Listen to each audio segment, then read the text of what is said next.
Rejection of the truth, Jesus is Lord. God is an all-consuming fire, burning away all false desires. Yeah, he's gonna burn it away. Hello, brothers and sisters. And today I got some great news. Jesus gave us authority. Yeah, he gave us power, and we should know how to use it. That's what he promised. When he gave the Great Commission, he gave us authority and power. Oh, wait. No, he didn't.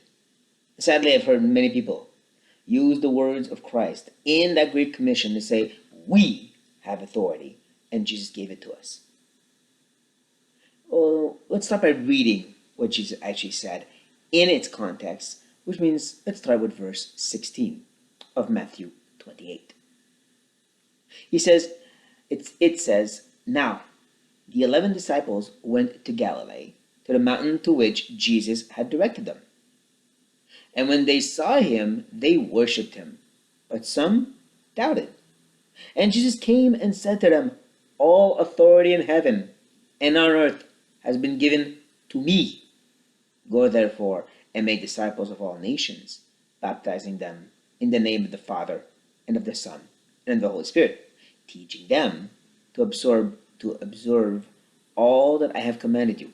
And behold, I am with you always to the end of the age.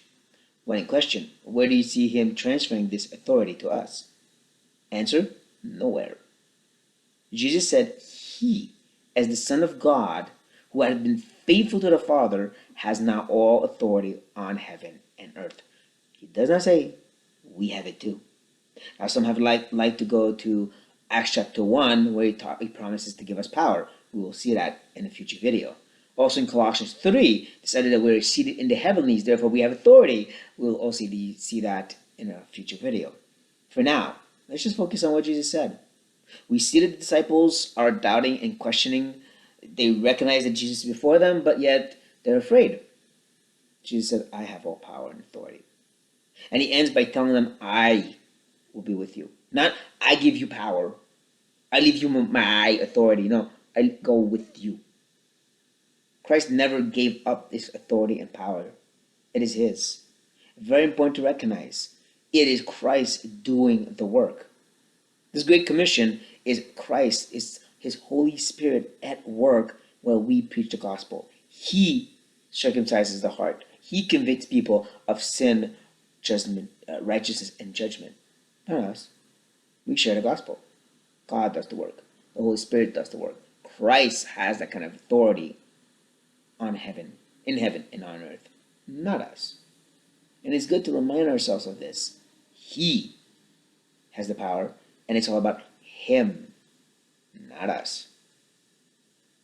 The Pope misunderstood that and took authority on himself. Now, in charismatic circles, we have people doing the same thing, doing just like the Pope, taking the authority of Christ for themselves. They should be ashamed, and they should be trembling. You cannot take from God. Let's be serious, and let's fear our God and recognize all authority is his. With this said, brothers and sisters, be blessed. He is with us. Somebody come on. They're lowering the mountains and rocks to be falling. Please don't refuse the one who's calling you. He's calling you. He's warning you. What you gonna do?